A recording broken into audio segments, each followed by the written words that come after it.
अस्सलाम वालेकुम। क्या हाल है आप सबका?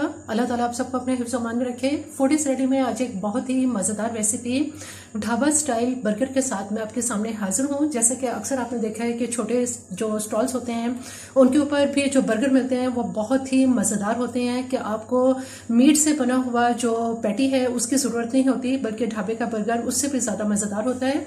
तो बिल्कुल वैसे ही बर्गर आज मैंने तैयार किया है जो कि जायके के लिहाज से बहुत ही मज़ेदार और मुनफरिद है। इससे पहले कि इसके क्या इंग्रेडिएंट्स हैं और ये कैसे तैयार होता है, मेरे चैनल को अगर आपने सब्सक्राइब नहीं किया तो मेरे चैनल को जरूर सब्सक्राइब कीजिए, लाइक कीजिए और शेयर कीजिए। आइए चलते हैं ढाबा स्टाइल बर्गर के इंग्रेडिएंट्स की तरफ। बिस्मिल्लाहिर्रहमानिर्रहीम। ढाबा स्टाइल बर्गर बनाने के लिए हम सबसे पहले जो चने की दाल है उसका बैटर तैयार करेंगे। उसके लिए चूंकि जैसे कि आपको पता है कि इसमें कोई कबाब अंदर नहीं होता, ढाबा बर्गर के अंदर उसमें चिकन या मीट जो है वो इस्तेमाल नहीं होता है। इसमें हम जो दाल इस्तेमाल करेंगे, दाल का बैटर इसमें इस्तेमाल होता है। उसमें मैंने चने की दाल ली है। चने की दाल को मैंने तकरीबन ये आधी प्याली ली थी, जिसको मैंने पानी में तकरीबन 1 से 1.5 घंटा तक पानी में भिगो दिया था और उसके बाद इसको बहुत सॉफ्ट इसको मैंने बॉईल कर लिया था। जब बॉईल किया था तो उस वक्त इसकी ये कंडीशन थी, जिस वक्त ये दाल बॉईल हुई थी बिल्कुल ये खड़ी खड़ी नहीं है, ना ही इसके दाने अलग नजर आ रहे हैं, बल्कि ये सॉफ्ट है ताकि क्योंकि हमने इसको स्प्रेडेबल बनाना है ताकि ये बन के ऊपर आसानी के साथ स्प्रेड हो सके। इसमें हमें जिन मसालों की जरूरत है, इसमें हाफ टी स्पून मैंने नमक लिया है, एक छोटे साइज की हरी मिर्च है जिसको इस तरह से स्लाइस में कटिंग कर ली है, 1 टेबल स्पून इसमें हरा धनिया इस्तेमाल करेंगे, half tea spoon black pepper है, हाफ टी स्पून पिसा हुआ गरम मसाला है और हाफ टी स्पून इसमें कुटी हुई लाल मिर्च है। जबकि इस तरफ यहाँ मेरे पास ये अमूमन अक्सर जो है वो बॉटल्स के अंदर अचार रखा होता है कि मैंने अचार का मसाला लिया है। इससे बड़ी अच्छा इसमें टेस्ट आएगा और थोड़ी सी खटास इसमें आ जाती है, जिसकी वजह से इसका जायका बहुत मजेदार हो जाता है।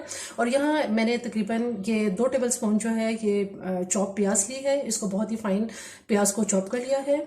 यहाँ एक सॉस पैन के अंदर सबसे पहले हम 1 से 2 टेबल स्पून इसमें ऑयल डालेंगे, ज़्यादा इसमें ऑयल नहीं लेंगे। जैसे ही इसमें ऑयल हल्का सा गर्म होता है तो जो चने की दाल हमारी जिसको मैंने बहुत बारीक पीस लिया है ये इसमें डाल देंगे। इसके साथ ही इसमें जो चॉप अनियन है हमारे पास, चॉप हुई प्याज, ये भी इसमें डाल देंगे। ये तमाम मसाले जो अभी मैंने आपको दिखाए हैं वीडियो में, ये तमाम मसाले इसमें डाल देंगे। अचार मसाला भी इसमें डाल देंगे। इसको थोड़ा सा कुक कर लेंगे, सिर्फ 1 से 2 मिनट, ताकि इसमें जो दाल का कच्चापन है ये ख़त्म हो जाए।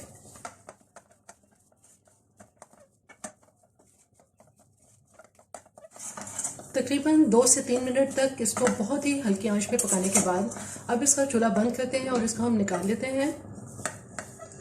अब हम इसमें ऑमलेट तैयार करेंगे। चूंकि इसके अंदर जो एग है उसका इस्तेमाल ज़रूर होता है और उसके लिए बड़ा ही अच्छा सा मज़ेदार सा ऑमलेट तैयार किया जाता है। उसके लिए यहाँ मेरे पास 1 अदद अंडा है, जिसमें इसमें हम जो चीज़ें डालेंगे उसके अंदर ये अनियन है, एक छोटे साइज़ की अनियन थी जिसको मैंने फाइन चॉप कर लिया है। 1 टेबल स्पून इसमें हरा धनिया इस्तेमाल करेंगे और बहुत ही छोटी सी इसमें हरी मिर्च मैंने इसमें ली है जिसको फाइन इस तरह से काट दिया है। अगर आप बच्चों के लिए बना रहे हैं और आप अवॉइड करना चाहते हैं तो आप इसको स्किप भी कर सकते हैं। 1/4 टी स्पून नमक, 1/4 टी स्पून हल्दी और तकरीबन हाफ टी स्पून इसमें मैंने रेड चिली पाउडर यानी लाल मिर्च का पाउडर लिया है। अब ये तमाम चीज़ें हम इसमें अंडे में शामिल कर देते हैं।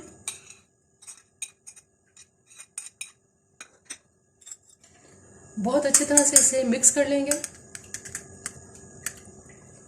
मसालों को बहुत अच्छी तरह से इसमें मिक्स कर लिया है। यहाँ फ्राई पैन में हम तकरीबन 1 से 2 टेबल स्पून इसमें ऑयल डालेंगे। ऑयल गर्म हो चुका है। अब इस गर्म ऑयल में हम ये ऑमलेट डाल देते हैं इसके अंदर।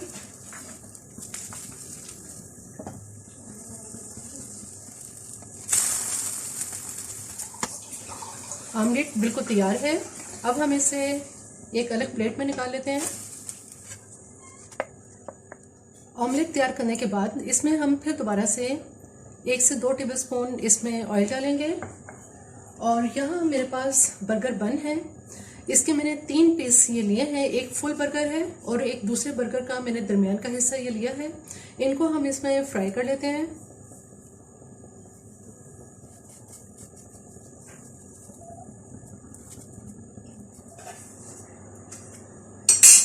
जो एक पीस बाकी रह गया इसे भी फ्राई कर लेते हैं।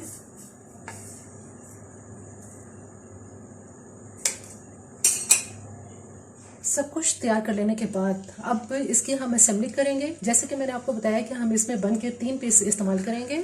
इसमें जो सबसे नीचे वाला इसका जो पार्ट है इसको हम सबसे नीचे रखेंगे और इसमें मेयोनीज लगा देंगे इसके ऊपर।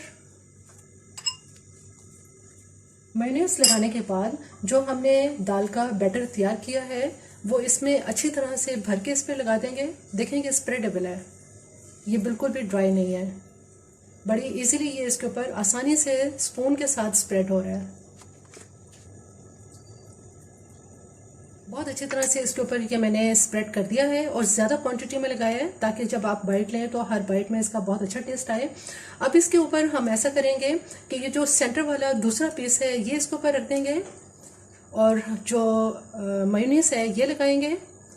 मैं इसमें चिली गार्लिक सॉस लगा रही हूँ, आप चाहें तो केचप लगा सकते हैं। थोड़ा सा हम इसके अंदर गार्लिक सॉस का भी हल्का सा इसमें टच देंगे, इससे भी बहुत अच्छी तरह इसमें टेस्ट आएगा। यहाँ मेरे पास थोड़ी सी कैबेज है जो कि 1 से 2 टेबलस्पून हम इसमें कैबेज लेंगे। थोड़ी सी मेयोनीज इस केचप के ऊपर और लगा देंगे। इसके ऊपर कुकम्बर के 1 या 2 स्लाइस इसमें रख देंगे। जो ऑमलेट हमने तैयार किया है ये इस पर ऑमलेट लगाएंगे। हल्का सा इस पर चिली गार्लिक सॉस और सबसे आखिर में इसका जो सबसे ऊपर का जो ये हिस्सा है बन का ये हम इसमें लगा देंगे।